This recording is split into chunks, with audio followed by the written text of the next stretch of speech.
नमस्कार।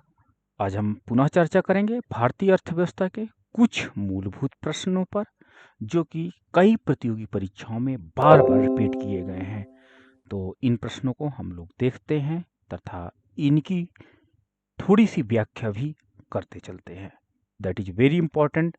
ये जो आपके क्वेश्चन हम डिस्कस कर रहे हैं बहुत अधिक इम्पोर्टेंट है यूपीएससी एग्जाम्स के लिए, यूपीपीएससी एग्जाम के लिए, यूकेपीएससी के लिए, TGT, PGT and NTA net economics के लिए।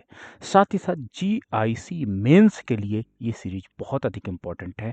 आप हमारे साथ बने रहिएगा। तो अगर अभी तक आपने हमारे चैनल को सब्सक्राइब नहीं किया है तो चैनल को सब्सक्राइब करना मत भूलिएगा, ताकि इस तरह के वीडियो आपको मिलते रहें। तो प्रश्न स्टार्ट करते हैं कि फर्म आय बीमा योजना, फर्म इनकम इंश्योरेंस स्कीम, ठीक है, LIIS जो होता है वो, अब सॉरी, FIIS जो होता है वो किसके द्वारा प्रायोजित है? तो ये जो आपका फर्म आय बीमा योजना है ये जनरल इंश्योरेंस कॉरपोरेशन द्वारा है। ठीक है, जनरल इंश्योरेंस कॉरपोरेशन द्वारा स्पॉन्सर्ड है, प्रायोजित की जाती है। भारत की कौन सी योजना सोवियत मॉडल पर आधारित है? तो जो सोवियत मॉडल पर आधारित योजना है वो हमारी सेकेंड 5 ईयर प्लान जो थी वो सोवियत मॉडल पर आधारित की गई थी। वेरी वेरी इंपॉर्टेंट क्वेश्चन है, मैं इसको मोस्ट इंपॉर्टेंट कैटेगरी में रखूंगा, बार बार एग्जाम में पूछा गया। अगला पॉइंट है, भारत में बेरोजगारी के आंकड़े किस संगठन द्वारा एकत्रित किए जाते हैं? तो जो अनएम्प्लॉयमेंट, देखिए इस समय इलेक्शन चल रहा, कितना अनएम्प्लॉयमेंट पे बात की जा रही है, तो वास्तव में जो अनएम्प्लॉयमेंट का डेटा आता है वो NSSO द्वारा कलेक्ट किया जा रहा है। ठीक है, ये पॉइंट आप नोट रखिएगा कि NSSO जो होता है पॉवर्टी और अनएम्प्लॉयमेंट का डेटा कलेक्ट करता है और उसको डिस्प्ले किया जाता है। तो ये आपको इंपॉर्टेंट क्वेश्चन है, मैं इसको इंपॉर्टेंट कैटेगरी में रखूंगा। विश्व में कौन सा प्रथम राष्ट्र है जिसने आधिकारिक रूप से परिवार नियोजन कार्यक्रम को अपनाया? ठीक है, आधिकारिक रूप से, ठीक है, आधिकारिक रूप से हर कंट्री नहीं अपना पाता, ठीक है, बड़ी प्रॉब्लम्स आती है। तो आधिकारिक रूप से जो चाइना है वहां पर जो फैमिली प्लानिंग है, प्रोग्राम्स है, उसको आधिकारिक रूप से वहां पे अपनाया गया। अगला पॉइंट है आपका निगम कर लगाया जाता है। तो जो निगम कर है ये लगाया जाता है कंपनियों की आय पर लगाया जाता है। ठीक है, that is very important point है कि कंपनियों की आय पर जो इनकम लगता है कर, उस कर को हम लोग निगम कर की कैटेगरी में रखते हैं।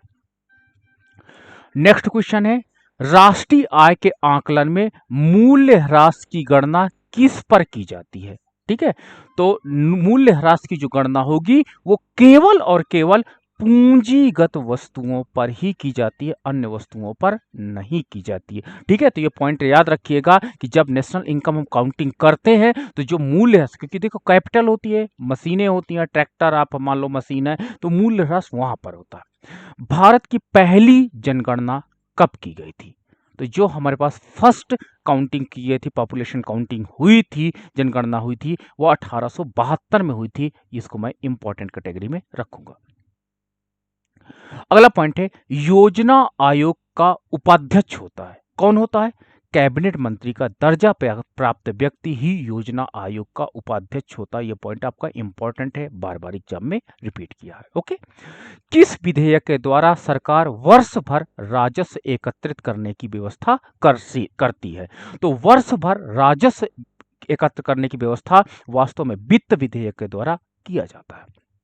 अगला पॉइंट है, वास्तविक राष्ट्रीय आय क्या दर्शाती है? तो जो आपके पास रियल नेशनल इनकम है वो स्थिर कीमत पर राष्ट्रीय आय को दिखाती है। पॉइंट आपको नोटेबल है, स्थिर कीमत में अगर नेशनल इनकम है तो वास्तव में वही रियल आपके पास नेशनल इनकम मानी जाएगी। Now, India brand equity fund, ठीक है, इंडिया ब्रांड इक्विटी फंड की स्थापना किस वर्ष हुई थी? तो इंडिया ब्रांड इक्विटी फंड की स्थापना जो था वो 1996 में हुई थी। ये पॉइंट आपका इंपॉर्टेंट है, एग्जाम में बार बार रिपीट किया। मल्होत्रा समिति का गठन किस प्रायोजन से किया गया था? तो वास्तव में जो मल्होत्रा समिति का गठन था वो बीमा क्षेत्र में सुधार की सिफारिश इससे संबंधित है। और ये एग्जाम में क्वेश्चन बार बार रिपीट कर रहा, बार बार पूछा जाता, बीमा क्षेत्र से संबंधित कौन सी कमेटी है? या मल्होत्रा समिति का गठन किस प्रयोजन से किया गया था? ये प्रश्न बार बार पूछा, इसको आप जरूर ध्यान देना। महान विभाजन वर्ष शब्द जनसंख्या के संदर्भ में देने का प्रयोग किया जाता है। किस ईयर को महान विभाजन वर्ष कहा जाता है? ये पॉइंट बार बार पूछा, मैंने देखा मोस्टली एग्जाम्स में आपको ये मिल जाता है। तो वास्तव में 1971 जो का दशक था वो महान विभाजन वर्ष के रूप में जाना जाता है। That is very important question. ड्वाक्रा, ड्वाक्रा से क्या अभिप्राय है? ग्रामीण क्षेत्रों में महिला और बाल विकास का कार्यक्रम जो कहलाता है वो ड्वाक्रा कहलाता है। ठीक है, दैट इज वेरी इंपॉर्टेंट। अगला पॉइंट है आपका घाटे की वित्त व्यवस्था, डिफिसिट फाइनेंसिंग। आप बार बार देखे होंगे बजट में घाटे का बजट होता है। ठीक है, तो इसका मतलब क्या होता है? ठीक है, देखो घाटे का बजट का मतलब होता है जब सरकार के व्यय, ठीक है, जब सरकार के खर्च का मान ज्यादा हो और सरकार की आय कम हो। तो अगर इस प्रकार का बजट बनाया जाए, यानी सरकार खर्च ज्यादा इकोनॉमी में कर रही है और जो इनकम सरकार को हो रही है इकोनॉमी से वो कम हो रही है, तो इस प्रकार का जो बजट होता है वो घाटे की वित्त व्यवस्था कहलाई जाती है। ये डेवलपिंग कंट्री के लिए बड़ा अच्छा माना जाता है। कीन्स का कॉन्सेप्ट इसमें काम करता है और डेवलपिंग कंट्री में अगर इस प्रकार का बजट प्रयोग करते हैं तो इकोनॉमी में डिमांड क्या होता है? डिमांड पुश आपके पास इकोनॉमिक डेवलपमेंट होने लगता है और इकोनॉमी में अनएम्प्लॉयमेंट या इस तरह की प्रॉब्लम्स को समाप्त किया जा सकता है। लेकिन इसके कुछ डिमेरिट्स हैं, उनको हमने टॉपिक्स में ये घाटे की वित्त व्यवस्था का आप टॉपिक मेरे वीडियोस में देखिएगा, आपको पूरा कॉन्सेप्ट इसमें क्लियर किया गया होगा। नाउ संपत्ति की अवधारणा में मानवीय संपत्ति को किसने सम्मिलित किया था? तो संपत्ति की अवधारणा में मानवीय संपत्ति को ह्यूमन कैपिटल की बात की जाती है। देखो मनुष्य को कोई वैल्यू नहीं कहते ना लोग, नहीं, लेकिन ह्यूमन वास्तव में एक प्रकार की कैपिटल है दैट हैव द क्या होता अनलिमिटेड, मैं कह सकता हूं कि अनकाउंटेबल उसकी वैल्यू है। ठीक है, ह्यूमन कैपिटल को पहली बार फ्रीडमैन ने बात कही और संपत्ति की अवधारणाओं में मनुष्य का जो आपका लेबर है, जो स्किल्स हैं, उनको भी संपत्ति के अंतर्गत काउंट किया गया। तो ये पॉइंट अभी तक मशीनों को केवल संपत्ति के अंतर्गत, घर को, मशीन को, इनको संपत्ति में जोड़ा जाता था। नहीं, फ्रीडमैन ने कहा कि जो मनुष्य होता है उसकी जो स्किल होती है वो सबके पास नहीं होती है और वो भी संपत्ति होती है। ठीक है, लता मंगेशकर जी है, एक संपत्ति थी, ह्यूमन कैपिटल था, आज देश से चली गई, कितना लॉस हुआ। तो ये ह्यूमन कैपिटल होता है जो वास्तव में बहुत इंपॉर्टेंट होता है। इसको आप जैसे मशीनों को तो आप 2 दिन में बना सकते हैं, 10 दिन में बना सकते हैं, 100 दिन में बना सकते हैं, लेकिन ह्यूमन कैपिटल को बनाने के लिए आपको 18 साल तक एक बेटर एजुकेशन के साथ, फिर उसके बाद स्किल जो भी आपके देखिए ट्रेनिंग्स करते हैं। तो ह्यूमन कैपिटल को आप 1 दिन में नहीं बना सकते, 2 दिन में नहीं बना सकते, 1 साल में नहीं बना सकते, बट अन्य संपत्ति को आप डेवलपमेंट कर सकते हो। अगला है प्रबल प्रयास सिद्धांत यानी बिग पुश थ्योरी, किससे संबंधित है? आर रोडान से संबंधित है, सभी लोग जानते हो। ठीक, भारत में कौन सी योजना सोवियत मॉडल पे, अभी जस्ट रिपीटेड है, second 5 year plan Soviet model पर आधारित है। नाउ नेक्स्ट क्वेश्चन है कृषि विपणन में कौन सी अद्यतन जानकारी प्रकाशित करती है? तो जो कृषि विपणन के विषय में है वो अर्थशास्त्र व सांख्यिकी विभाग, ठीक है, ये काम करता है। इसको मैं मोस्ट इंपॉर्टेंट कैटेगरी में रखूंगा, बार बार एग्जाम में पूछा गया है। भारतीय रेल किस प्रकार का उद्यम है? तो भारतीय रेल वास्तव में एक विभागीय उद्यम है। अगला बैंक रेट क्या है? वो दर जिस पर भारतीय रिजर्व बैंक औद्योगिक बैंकों को उधार देती है वो बैंक होता है, यानी व्यापारिक बैंकों को उधार देती है वो बैंक रेट कहलाती है। यानी रिजर्व बैंक जिस रेट पर दीर्घकालिक, ठीक है, जिस रेट पर दीर्घकालीन लोन देती है कमर्शियल बैंक्स को, वो आपका कहलाता है क्या? Bank rate. अब वही अल्पकाल जोड़ दो, यहाँ पे आप अल्पकाल कर दो तो रेपो रेट हो जाएगा। ठीक है, इंपॉर्टेंट पॉइंट है, नोटेबल है। ओके, नाउ भारत की किस औद्योगिक नीति में मिश्रित अर्थव्यवस्था की अवधारणा लाई गई थी? तो इसका करेक्ट आंसर है 1948 की नीति में जो हमारे पास मिश्रित अर्थव्यवस्था का कॉन्सेप्ट लाया गया था। ठीक है, वेरी इंपॉर्टेंट है, बार बार एग्जाम में पूछा गया था और इकोनॉमी को 4 सेक्टर्स में बांटा गया था। ये पॉइंट आपका इंपॉर्टेंट है। ठीक है, इसको एक बार थोड़ा देख लीजिएगा 4 सेक्टर वाला। ठीक है, मूल्य वर्धित कर प्रणाली जिसको आप वैट कहते हो लागू होता है उत्पाद शुल्क पर। नाउ भारत में किस वर्ष में मुद्रा के लिए दार्शनिक प्रणाली डेसिमल करेंसी अपनाई गई थी? तो याद रखना भारत में जो दार्शनिक प्रणाली है ये डेसिमल करेंसी है वो 1957 में अपनाई गई थी। यानी इसके पहले क्या चलता था? इसके पहले जो आपका पास ये जो आपका रुपी है जिसमें 100 पैसे होते, ये पहले आपका ये सिस्टम नहीं चलता था, ये 1957 में इस सिस्टम को अपनाया गया था। ठीक है, तो ये पॉइंट आपको नोट रखना है कि पहले जो सिस्टम था वो अलग सिस्टम पे फॉर्मेट पे काम करता था। ठीक है, 4 आना, 8 आना, 12 आना, ये सिस्टम चलता था। फिर बाद में ये पैसे वाला सिस्टम 1957 में एक्सेप्ट किया गया था। नाउ, अंतरराष्ट्रीय मुद्रा कोष का मुख्य कार्य क्या है?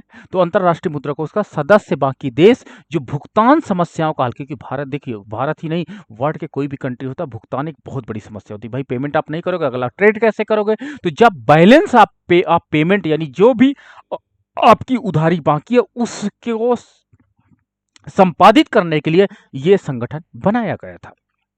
अगला पॉइंट है, वो कर जिस पर आधार बदल जाने पर कर की दर समान रहती है, अनुपातिक कर है। अनुपातिक कर जैसे 1 लाख पर 10% टैक्स, 2 लाख पर 10% टैक्स। देखो आधार बदल रहा, 1 लाख से 2 लाख, 2 लाख से 3 लाख, कर की दर वही है। तो इस प्रकार का जो डायग्राम होता है that is parallel to the axis के, वो समांतर होता है। तो ये अनुपातिक कर प्रणाली है।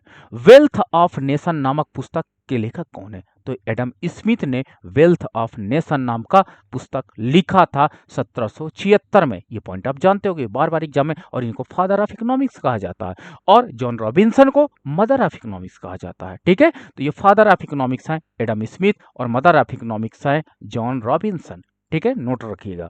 केंद्रीय करों में राज्य के हिस्से का निर्णय कौन करता है? तो राज्य के हिस्से का निर्णय वास्तव में वित्त आयोग द्वारा किया जाता है। अगला पॉइंट है, bad money drives to good money.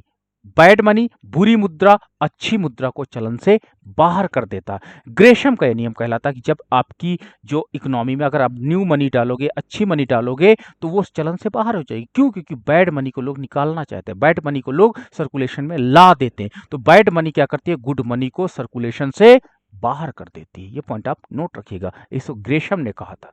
ठीक है, इंडिया ब्रांड इक्विटी फंड का उद्देश्य क्या है? तो इंडिया ब्रांड इक्विटी फंड का उद्देश्य आईटी क्षेत्र में पूंजी की व्यवस्था करना होता है। ठीक है, नाउ अवमूल्यन का क्या अर्थ है? जब किसी मुद्रा का विदेशी देश की मुद्रा के सापेक्ष मूल्य कम कर दिया, घरेलू देश नहीं, बाहरी मूल्य कम कर देना। अवमूल्यन क्या कहलाता? मुद्रा का बाह्य मूल्य कम कर देना, कम कर देना। ठीक है, आंतरिक मूल्य होता है जो आपके घर में चलता नहीं, केवल बाह्य मूल्य अवमूल्यन कहलाएगा। विदेशी मुद्रा के सापेक्ष रुपए के मूल्य में कमी। म्यूचुअल फंड तथा स्टॉक मार्केट को प्रतिबंधित करने का मूल अधिकारी भारतीय प्रतिभूति एवं विनिमय बोर्ड यानी सेबी इसको कंट्रोल करती है, जो स्टॉक मार्केट में लगाया जाता पैसा। नहीं तो लोग तो खूब आनंद फंड कमाए, और इसी को आपने देखा होगा सेबी ने अभी कंट्रोल कर दिया कि क्रिप्टो करेंसी पर भी अगर आप लगाते हो पैसा तो उस वो टैक्स के दायरे में आएगा। ठीक है, तो सेबी रेगुलेट करेगी। योजना आयोग के अनुसार किस व्यक्ति को शहरी क्षेत्र में निर्धनता की रेखा से नीचे मानने के लिए क्या है? तो यदि कोई व्यक्ति 2100 कैलोरी, जो प्रारंभ में बनाया गया था योजना का प्लानिंग कमीशन ने, कि अगर ये इतना कैलोरी से कम पाता है तो वास्तव में तो वो गरीब है, शहरी व्यक्ति, अर्बन। और ग्रामीण में 24, क्योंकि गांव में क्या होता है, ज्यादा मेहनत उसको करनी पड़ती है ना, इसलिए गांव में कैलोरी का मान ज्यादा रखा गया। निर्धनता की स्थिति के लिए डेटा कौन सा संगठन एकत्रित करता है? तो हमने बताया पॉवर्टी अनएम्प्लॉयमेंट। कौन डेटा इकट्ठा करेगा? NSSO, बार बार याद रखना इंपॉर्टेंट है। CSO राष्ट्रीय आय करेगा। ठीक है, नाउ भारत सरकार के बजट के कुल घाटे में किस घाटे का अधिक योगदान है? तो जो भारत सरकार के जितने घाटे, कई प्रकार के आपके घाटे देखे उसमें सबसे जो अधिक घाटा है वो राजकोषीय घाटा का मान आता है। एग्जाम के लिए बहुत इंपॉर्टेंट प्रश्न बन जाता है। नाउ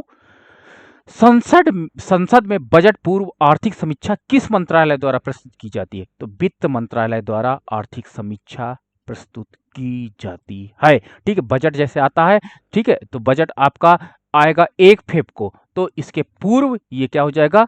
प्रेरित हो जाएगा। नाउ व्यापारिक बैंकों के लिए SLR यानी वैधानिक तरलता अनुपात क्या होता है? तो वैधानिक तरलता अनुपात जो होता है कुल जमाओं का वो प्रतिशत जो नियमानुसार बैंक अपने पास तरल रूप में रखती है। ठीक है, यानी हर बैंक क्या करती है, अपने पास कुछ मनी लिक्विड के रूप में रहती है, उसी को ये आरबीआई आदेश करता, इसी को क्या कहलाते हैं, एसएलआर कहलाते हैं। जैसे मान लीजिए मेरे बैंक है, मेरे पास एक बैंक है, 1,000 रुपए जमा है और मुझे 40% इसका एसएलआर के रूप में रखना है, तो यानी मुझे 400 रुपए अपने पास तरल रूप में पैसा अपने पास रखना होगा, यही एसएलआर कहलाएगा। जबकि सीआरआर को मुझे कहां पे रखना पड़ेगा, रिजर्व बैंक ऑफ इंडिया के पास रखना पड़ेगा। ठीक है, दोनों का अंतर समझ में आया। एसएलआर बैंक रखेगा, सीआरआर आरबीआई रखेगा। नाउ मुद्रा वही है जो मुद्रा का कार्य करे। बार बार पूछा जाता है स्टेटमेंट किसने है, हटले बिदर्स ने दिया था कि मुद्रा वो है जो मुद्रा का कार्य करे।